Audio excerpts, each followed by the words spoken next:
আসসালামু আলাইকুম। এক কাপ চায়ের বন্ধুরা, আশা করছি ভালো আছেন।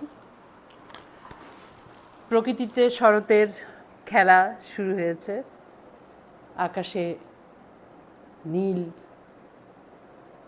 মেঘের ভেলা ভাসতে দেখা যাচ্ছে। আকাশে নীল বলতে আকাশটা প্রচণ্ড নীল হচ্ছে মাঝে মাঝে, যদিও এখনও বৃষ্টি হচ্ছে মাঝে মধ্যেই, এবং এই বৃষ্টিটা আরও কিছুদিন পর্যন্ত থাকবে। ছিটে ফোঁটা, ওই যে বলে না শরতের বৃষ্টি আসে যায়, সেই হচ্ছে সেরকম একটি সময়। প্রকৃতিতে কাশ ফুল দেখা যাবে বিভিন্ন জায়গায়, চরে অনেক জায়গাতেই ফোটে। উত্তরার দিয়াবাড়িতে প্রচুর কাশফুল ফুটবে বৃষ্টিটা বন্ধ হলে। ফুটতে শুরু করেছে অ্যাকচুয়ালি। তো সেখানে অনেক দর্শনার্থীর ভিড় হয়। সেরকম একটি সময়ে আমি আপনাদের শারদীয় শুভেচ্ছা জানাচ্ছি। শরৎ মাসের শারদীয় বলতে পুজোটা সামনে, দেরি আছে সেটি নয়, শরতে শুভেচ্ছা জানাচ্ছি। আজকে আমরা যে বিষয়টি নিয়ে কথা বলবো সেটি হচ্ছে নারীদের নিয়ে। আপনারা সকলেই জানেন যে এই আগস্ট মাসে অর্থাৎ 14 তারিখে মিরপুর শেওড়াপাড়া যে জায়গাটি আছে সেখানে একটি মেয়ে মারা গেছে। তার স্বামী পক্ষ বলছে যে সে সুইসাইড করেছে, কিন্তু তার পরিবার বলছে সে তাকে মেরে ফেলা হয়েছে। এখানে যে বিষয়টি আমরা দেখেছি গণমাধ্যমে অর্থাৎ ইলেকট্রনিক মিডিয়াতে বা সোশ্যাল মিডিয়াতেও এসেছে, দেখেছি যে চুলার উপর রান্না বসানো আছে, মুরগি দেখা যাচ্ছে, মাছ দেখা যাচ্ছে, অর্থাৎ মেয়েটি রান্না করছিল, রান্না করার প্রস্তুতি ছিল, কারণ চুলার উপরই পাতিল সেগুলো আছে, আশেপাশেও সব আছে। এরকম একটি অবস্থায় মারা গেছে এবং মেয়েটির স্বামী শিফাত ফোন করে তার পরিবারকে জানিয়েছে যে মেয়েটির নাম কেয়া, আমি যদি ভুল না করে থাকি, কেয়া, সে নেই, সে মারা গেছে, সুইসাইড করেছে। তো যথারীতি যা হয়, বাবা মা ছুটে এসেছেন, পুলিশ এসেছে। শিফাত সেই মেয়েটিকে নিয়ে ঢাকা মেডিকেল কলেজে রেখে পালিয়ে গেছে। সেখানে তার বন্ধুরা ছিল, ড্রাইভার সহ সে পালিয়ে গেছে সেই ডেড বডিটা ফেলে। তার বাবা এসে ওখানে তাকে পেয়েছে, অর্থাৎ মারা গেছে আগে। পুলিশ বলেছে মারা গেছে। বিষয়টি তদন্তাধীন রয়েছে। এখন সে সুইসাইড করেছে কিনা বা সে মারা গেছে কিনা সেটি নিশ্চিত হওয়া যাবে তার রিপোর্ট আসলে, ভিসেরা রিপোর্ট আসলে তখন। সেই বিষয় নিয়ে আমি কথা বলতে চাচ্ছি না। আমি যে বিষয়টি নিয়ে কথা বলতে চাচ্ছি, আমি যতটুকু জেনেছি মেয়েটি বাংলাদেশের অন্যতম স্কুল, মেয়েদের স্কুল যে দু একটি আছে তার মধ্যে অন্যতম বিখারুন্নেসা স্কুল অ্যান্ড কলেজ, এখানে কলেজও আছে, সেখানকার ছাত্রী ছিল, পড়াশোনায় ভালো ছিল, লেখাপড়া করতে চেয়েছে। সেখানে স্কুল কলেজ শেষে সে লেখাপড়া করতে চাইলেও বাবা মা তাকে বিয়ে দিয়েছে এবং স্বামী তাকে আর পড়ায়নি। এবং যখনই সে পড়াশোনা করতে চেয়েছে তখনই দেখা যাচ্ছে যে তার একটি করে বাচ্চা হয়েছে। মেয়েটির বয়স খুবই কম এবং সে 4টি সন্তানের মা। বড়টি বোধহয় ক্লাস 3-4 পড়ে আর ছোটটির বয়স 1.5 বছর। তাহলে বুঝতেই পারছেন যে এরকম একটি মেয়েকে বিয়ে করার পর 4টি সন্তান এত অল্প সময়ের মধ্য দিয়ে সন্তানের মা হতে, যে মেয়েটির কতটা বিপর্যস্ত ছিল শারীরিক এবং মানসিকভাবে সহজেই অনুমেয়। মেয়েটির স্বামীর পরিবার বলতে পারবো না, মানে যে বাসায় তারা থাকতো তাদেরই বাসা, সে বাসার চারপাশ দেখে, যেটি ক্যামেরাতে দেখানো হয়েছে, দেখে মনে হয়েছে তাদের আর্থিক সমস্যা ছিল না। যথেষ্ট সচ্ছল পরিবার, সমৃদ্ধ পরিবার। যে পরিবার বাড়ি গাড়ি বা অত্যাধুনিক যন্ত্রপাতি ব্যবহার করতে পারে, সচ্ছল তাকে বলতেই হয়। অনেকেই বলছেন যে তার স্বামী কোনো কিছু কাজ করতো না, ব্যবসা ছিল, বিভিন্ন বদরাগী, এরকম বিভিন্ন রকম কথাবার্তা সোশ্যাল মিডিয়াতে এসেছে। আমি সে বিষয়টা তো আছেই, সে বিষয় ছাড়াও আমি অন্য একটি বিষয়, মানে এটার সম্পর্কিত একটি বিষয় নিয়ে কথা বলতে চাচ্ছি। এই যে কেয়া, তার স্বামী সিফাত নাম, তার হাতে যে মারা গেল বা সুইসাইড করলো, যেটি হোক না কেন, এটি কিন্তু একটি ঘটনা নয় বা এটি নতুন কোনো ঘটনা নয়। এটি প্রায়ই আসছে মাধ্যমগুলোতে, গণমাধ্যমগুলোতে, আমরা পরিচিত জনদের মধ্য থেকে শুনছি।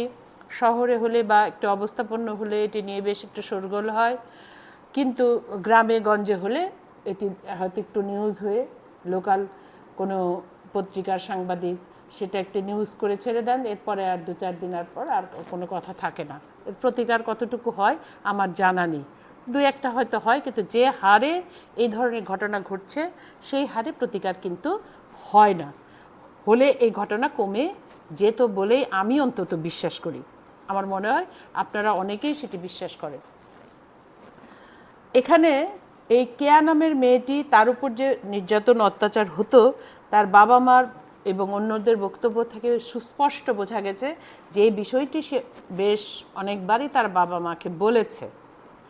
কিন্তু ওই যে আমাদের দেশে একটি সাধারণ বিষয় আছে, মেনে নাও, মানিয়ে নিতে হয়, এরকমই হয়, কি করবে, তোমার সন্তান হয়ে গেছে, মানুষে কি করবে বলবে, আমাদের সমাজে বাস করতে হয়, এই সমাজে বাস করতে হলে অনেক কিছুই হয়, পুরুষ মানুষ এরকম একটু হয়, অ্যাটসেট্রা, অর্থাৎ ইত্যাদি ইত্যাদি। এই ধরনের বহু কথা বলার পর আমার ধারণা মেয়েটি শেষের দিকে আর নাকি কোনো কথাই বলতো না। মানে এই পরিবারে যে তার কি সমস্যা হচ্ছে, তার মা বললেন যে সেগুলো তো জানায়নি, মানে কবে থেকে জানায়নি সেটি কিন্তু তিনি কখনো বললেন না। এইখানেই আমার প্রশ্ন, এই বিষয়টি নিয়ে আমি কথা বলতে চাইছি। এই কেয়া শুধু নয়, হাজারো কেয়া এরকম করে নির্বিচারে মানসিক অত্যাচারিত হচ্ছে, মানসিকভাবে, শারীরিকভাবে অত্যাচারিত হচ্ছে, অপমানের শিকার হচ্ছে প্রতিনিয়ত, বছরের পর বছর একদম বার্ধক্যে পৌঁছানো পর্যন্ত তারা সংসার করে যাচ্ছে। কারণ তাদের বাবা মাকে তারা বলে দেখেছে যে এটার কোনো প্রতিকার হয়নি। সকলেই বলেছে একটি কথা, মেনে নিতে। পাশাপাশি মেয়েটিও চেষ্টা করেছে মেনে নিতে, যেহেতু যদি তার সন্তান থেকে থাকে, সন্তান একটা বড় দুর্বল জায়গা একজন মার জন্য, সে কারণেও সে সব কিছু কিন্তু নির্বিচারে সহ্য করে গেছে। সহ্যের সীমা অতিক্রম করলে হয়তো সে বাবা মাকে বলেছে, কিন্তু তার প্রতিকার সে পায়নি। সেই সন্তানের মুখের দিকে চেয়ে সে সারা জীবন নিগৃহীত এবং নির্যাতিত হয়েছে, অসম্মানিত হয়েছে, সে কথাটা সে নিজের মধ্যে পুষে রেখেছে, গুমড়ে গুমড়ে কেঁদেছে, প্রতিকার হয়নি। একসময় তার জীবন শেষ হয়ে গেছে, বার্ধক্যে পৌঁছেছে, তখন মনে করেছে আর কি হবে। যে সন্তানের জন্য সে করলো, সেই সন্তানরাও কিন্তু তাকে আর সঙ্গ দেয়নি বা তার পাশে দাঁড়ায়নি। অধিকাংশ ক্ষেত্রেই দেখা গেছে যে সেই সন্তানরা বড় হলে, এরকম আমার নিজেরই অনেকগুলো ঘটনা জানা আছে যে সন্তানরা বড় হয়ে মাকেই ব্লেম করেছে, অর্থাৎ মাকে দোষী সাব্যস্ত করেছে যে তুমি আরেকটু বানিয়ে নিলে কি হতো। এই মানিয়ে নেওয়ার পরিণতি যে এই কেয়া বা রেনু বা রেখা, ইয়াসমিন, যত নামই আমরা বলি না কেন, একটু কাল্পনিক নাম বলছি আমি, যেখানেই হোক না কেন, সব ক্ষেত্রেই কিন্তু ফলাফল এক। হ্যাঁ, আপনারা হয়তো বলবেন তাহলে কি কথায় কথায় ডিভোর্স হবে? নো, মানিয়ে নিতে হবে, কিন্তু সেটির একটি পর্যায় পর্যন্ত। যে পুরুষ কথায় কথায় তার স্ত্রীর গায়ে হাত তোলে, যে পুরুষ কথায় কথায় তার স্ত্রীর বাবা মাকে, পরিবারকে অসম্মানিত করে, গালিগালাজ করে, যে পুরুষ কথায় কথায় বিভিন্নভাবে তার স্ত্রীকে নিগৃহীত করে, সেটি 1 দিন, 2 দিন, 5 দিন, 10 দিন, 2 মাস, 1 মাস, 6 মাস, বছর দেখা যেতে পারে। আমি বলছি না কিন্তু সঙ্গে সঙ্গেই সেটা ডিভোর্স করতে হবে, তা কিন্তু আমি একবারও বলছি না। অবশ্যই দেখতে হবে, মানিয়ে নেওয়ার চেষ্টা করতে হবে, কারণ একটি নারী, একটি পুরুষ দুটি পরিবারের দুটি পরিবেশ থেকে আসে। আর আমাদের দেশের পুরুষের অধিকাংশ ক্ষেত্রেই যেটি হয়, পুরুষ নিজেকে খুব সর্বশ্রেষ্ঠ মনে করে, সুপিরিয়র ভাবে, এবং সুপিরিয়র ভাবনার ফলেই কিন্তু এই সমস্যাটা আরও প্রকট হয়। আর আরও একটি বিষয় আছে, আর্থিক। আমাদের দেশে এখনও অনেক নারী ইনকাম করেন না, অর্থাৎ সরাসরি কোনো চাকরি ব্যবসা করেন না, স্বামীর অর্থের উপর তাকে নির্ভর করতে হয়। এটাই স্বাভাবিক, ইসলাম জন্য তো কিন্তু অত্যন্ত স্বাভাবিক, ইসলামে বলাই আছে এসব কথা। কিন্তু তার যদি আর্থিক স্বাবলম্বিতা না থাকে, তখন তার স্বামীর উচিত, বা এটাই বলা আছে যে সেই স্ত্রীর জন্য সব কিছুর ব্যবস্থা করা, তাকে সেইভাবে দেখা, তার তার ওই যে ভরণ পোষণ একটা কথা বলা হয়, সেগুলোর সমস্ত দিক দেখা। কিন্তু দেখা যায় যে নারী চাকরি করছেন না, সে উদয়াস্ত পরিশ্রম করছেন সারা দিন, কিন্তু স্বামীর কাছে প্রয়োজনে 5টি টাকা চাইতে গেলে বিভিন্ন কথা স্বামী শুনিয়ে দিচ্ছে। কখনোই কিন্তু স্বামী চিন্তা করছে না যে এই মেয়েটি অর্থাৎ তার স্ত্রী দিনাতিপাত করে তার সন্তানের সেবা করছে, তার সেবা করছে, তার বাবা মা যদি থাকে তার সেবা করছে, আত্মীয় স্বজন আসতে দেখছে। আপনারা হয়তো বলবেন যে এটি মেয়েটির দায়িত্ব। হ্যাঁ, মেয়েটির এটা দায়িত্ব, কিন্তু তার মানে একাই মেয়েটির সব কিছুর দায়িত্ব তা কিন্তু নয়। এই যে যুগ যুগ ধরে চলে আসা এই প্রথাই কিন্তু মেয়েদেরকে নিগৃহীত হতে বাধ্য করেছে। এবং বাবা মার সহমর্মিতা ভালোবাসা থাকে না সেটা বলছি না, কিন্তু বাবা মার সাপোর্ট থাকে না। একটি মেয়ে যখন অতিষ্ঠ হয়ে আলাদা হতে চায় তখন দেখা যাচ্ছে যে বাবা মা সেখানে সায় দিচ্ছে না, যার ফলে আজকে কেয়ার ঘটনা, আমার নাম মনে নেই, আরও কয়েকটি ঘটনা এরকম আছে যারা সুইসাইড করেছে স্বামীর অত্যাচারে। বাবা মাকে বলার পরও, অনেকবার বলার পরও ওই যে মানিয়ে নাও, আমাদের মান সম্মান থাকবে না, সমাজ কী বলবে, আত্মীয় স্বজন কী বলবে, তোমার ছেলেপেলের কী হবে, সে নিজেও ভাবে তার ছেলেপেলের কী হবে, আবার আর্থিকভাবে সে স্বাবলম্বী নয়, সব কিছু ভাবতে ভাবতে দেখা গেছে একসময় সে নিজেকেই মুক্ত করে দিয়েছে, অর্থাৎ নিজের জীবনটাকে সে আর বয়ে নিতে চায়নি। কিন্তু আমরা কি কখনো একবারও ভাবি যে যে বাবা মা এই মেয়েটিকে সাপোর্ট দিলেন না, ভাই বোন যদি থেকে থাকে, চাচা মামা যদি থেকে থাকে, তারা যদি সাপোর্ট দিলেন না, তারা কি ভুল করলেন না? কারণ ওই মেয়েটির কষ্ট কিন্তু কেউ উপলব্ধি করতে পারবে না।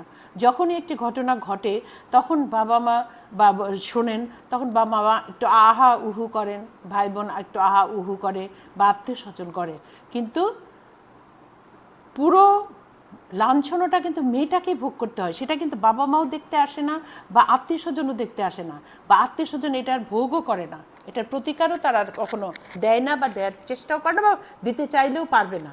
কারণ এটা একটি অন্য সংসার, সেখানে কিন্তু কারো কথা খাটে না।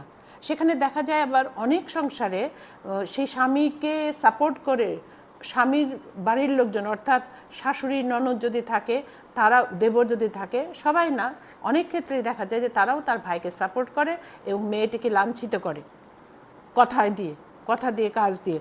তো এই রকমের অবস্থা যখন চলতে থাকে তখন একটা সময় সকলের ধারণ ক্ষমতা সমান নয়, তখন আত্মহননের পথ বেছে নেয়। তখন ওই ছোটো ছোটো বাচ্চাদের কথাও বোধহয় সে ভুলে যায়, কারণ মানুষ তার নিজের জীবন সবচেয়ে প্রিয় সন্তানের জন্য সহ্য করতে করতে শয্যাতীত যখন হয়ে যায়, তখনই কিন্তু সে এই আত্মহননের পথ বেছে নেয়। এখানে কেয়ার কথা যদি বলি, তার ছোট বাচ্চাটির বয়স 1.5 বছর, সে ব্রেস্ট ফিডিং করতে, অর্থাৎ মায়ের দুধ খেত। তাহলে সেই মা কতটা, যদি সে সুইসাইডও করে তাহলে আমার মনে হয় না সুইসাইড করেছে সে, আমার মনে হয় এটি হত্যাই। কিন্তু যেহেতু এটা কোর্টে আছে এবং এটা এখনও প্রমাণিত হয়নি, সেহেতু এটা বলার কোনো সুযোগ আমার নেই। সেহেতু সেই মেয়েটি কি করে, কারণ সন্তান একটা মেয়ের কাছে অত্যন্ত মানে সব কিছুর ঊর্ধ্বে সে সন্তানকে মনে করে। তো একটি বাচ্চা যখন মায়ের মাতৃদুগ্ধে পালিত হয়, অর্থাৎ অন্য খাবার সেভাবে খায় না, মায়ের দুধের উপরে নির্ভর করে, সেই মা কি সুইসাইড করতে পারে? এটা একদম, যদি আমরা শতকরা হিসাবেও যাই, দেখা যাবে যে 99.99 ক্ষেত্রে এটি উত্তর হবে না, আমরা যদি এটা গবেষণা করে দেখি বা সার্ভে করে দেখি। কারণ সন্তানের জন্যই সমস্ত মহিলা যারা নিগৃহীত হচ্ছেন তারা মেনে নেন, বছরের পর বছর, দিনের পর দিন সহ্য করে থাকেন। তো কেয়ার এই খবরটি ইদানিং আর দেখতে পাচ্ছি না কি হয়েছে। তার বাবা মার যে বক্তব্য শুনেছি তাতে দেখা গেছে যে তারা মেয়েটির জন্য অনেক কান্নাকাটি করছেন এবং বলছেন যে আমার মেয়ে আত্মহত্যা করতে পারে না। কিন্তু যে অত্যাচারের কাহিনী, সেটা কিন্তু তারাও বলছেন যে সিফাত অত্যন্ত বদরাগী ছিল, কথায় কথায় গায়ে হাত তুলতো, তাকে নির্যাতন করতো, তাকে লেখাপড়া করতে দেয়নি। তাহলে এই সমস্ত কিছু জানার পর মেয়েটির পক্ষে বা মেয়েটির পেছনে কেন সাপোর্ট হয়ে বাবা মা দাঁড়ালেন না? আমার প্রশ্ন এটি। শুধু কেয়া নয়, এরকম হাজারো কেয়ার জন্য আজকে আমি আপনাদের সঙ্গে কথা বলতে এসেছি, যে এই ধরনের যদি অতিরিক্ত অর্থাৎ অমার্জনীয়ভাবে কোনো হাজব্যান্ড তার ওয়াইফের সঙ্গে বিহেভিয়ার করে, আমার অনুরোধ থাকবে সেই বাবা মার, তাকে আপনারা সহায়তা দিন, তাকে বলুন যে আমরা পাশে আছি, দরকার হলে তাকে আপনাদের পাশে রাখুন। মেয়েটি কেন অসহায় বোধ করে যে বাবা মাও আমাকে সাপোর্ট দিচ্ছে না, আমি কোথায় যেয়ে দাঁড়াবো, আমি তো লেখাপড়াও করতে পারিনি, ইনকামও করিনি, তাহলে আমি কার কাছে আশ্রয় নেব? এই যে আশ্রয়ের ব্যাপারটা আসে, আপনি যে সন্তানকে জন্ম দিয়েছেন, বড় করেছেন, কষ্ট করেছেন, লেখাপড়া করেছেন, সেই সন্তান কেন নিজেকে আশ্রয়হীন ভাববে? এবং এই আশ্রয়হীনতা থেকেই হাজারো কেয়া কিন্তু প্রতিনিয়ত নিগৃহীত এবং নির্যাতিত হচ্ছে। তার মনের মধ্যে সবসময় কাজ করে, আর যদি বাবা মা না থাকে তাহলে তো এটা আরও প্রকট, সে বলতেও পারে না, কারণ ভাইয়ের বউ তাকে সেভাবে গ্রহণ করবে না। এই দুর্মূল্যের বাজারে প্রত্যেকের সংসারে স্বাভাবিকভাবেই ইয়ে থাকে, প্রাচুর্যের পরিমাণ এত বেশি থাকে না যে একই সঙ্গে অনেক মানুষ যায়। মানুষ জন্মগতভাবে আত্মকেন্দ্রিক, কেউ বেশি কেউ কম। সে মনে করে যে আমার বিশেষ করে ভাতৃবধূ যদি ভালো না হয় তাহলে সেখানে আশ্রয়ের প্রশ্নই ওঠে না। আর এই আশ্রয় না পাওয়ার ফলে আশ্রয়হীনতা বোধ থেকেই একটি মেয়ে কিন্তু তিলে তিলে ক্ষয় হয়ে যায় ওই পুরুষ। কিন্তু পুরুষটাও ভাবে না, পরিবারও ভাবে না যে সেই পুরুষের সমস্ত আবদার চাহিদা কিন্তু পূরণ করছে সেই মেয়েটি। এবং তাই শুধু না, সেই মেয়েটি হচ্ছে তার সন্তানের মা। এর চেয়ে বড় কিছু আর হতে পারে না। সেই মাকে যখন সন্তানরা বড় হয়ে জানবে যে তার বাবা তার মাকে মেরে ফেলেছে, এটাই তো প্রথম ঘটনা নয়, বহু ঘটনা এরকম আছে। দেখেন কয়েকদিন পরই দেখা যায় যে ঘরের মধ্যে বউকে জবাই করে পেঁচায় রেখে ঘরে তালা দিয়ে পালিয়ে গেছে। গন্ধ বেরোনো 2-4 দিনে যখন পচে গন্ধ বেরিয়েছে তখন হচ্ছে লোকজন এসে বা খবর দিয়েছে, পুলিশ এসে ভেঙে বের করেছে। যখন ধরা পড়েছে তখন বলেছে ঝগড়াঝাঁটি থেকে এটা এরকম হয়েছে। তো ঝগড়াঝাঁটি থেকে, ঝগড়া সব পরিবারেই হয় কম আর বেশি, সেখানে যদি বনিবনা না হয় সব ধর্মেই আলাদা হয়ে যাওয়ার ব্যবস্থা আছে। আপনার যে ছেলেটির মেয়েটিকে জবাই করছে বা গলা টিপে মারছে বা বিভিন্নভাবে মারছে, সে তার মারার তো অধিকার নাই। এগুলো দরিদ্র পরিবারে এত প্রকট হয়ে গেছে যে ওই মেয়েটি কিন্তু তার পরিবারেও স্থান পাচ্ছে না। আবার এখানে অনেক ঘটনা আছে, সেই মেয়েটি বিশেষ করে গার্মেন্টস এলাকার ঘটনাগুলো খুব বেশি। আমি যেহেতু গাজীপুরে অনেকদিন চাকরি করেছি, গার্মেন্টস এলাকার ঘটনাগুলো বেশি, কারণ গার্মেন্টসের বিভিন্ন এলাকা থেকে ছেলেমেয়েরা একসঙ্গে কাজ করে, খুব অপরিণত বয়সে তারা বিয়ে করে। মেয়েটার বয়স হয়তো 15-16 বা 17, ছেলেটার বয়স হয়তো 19-20 এরকম।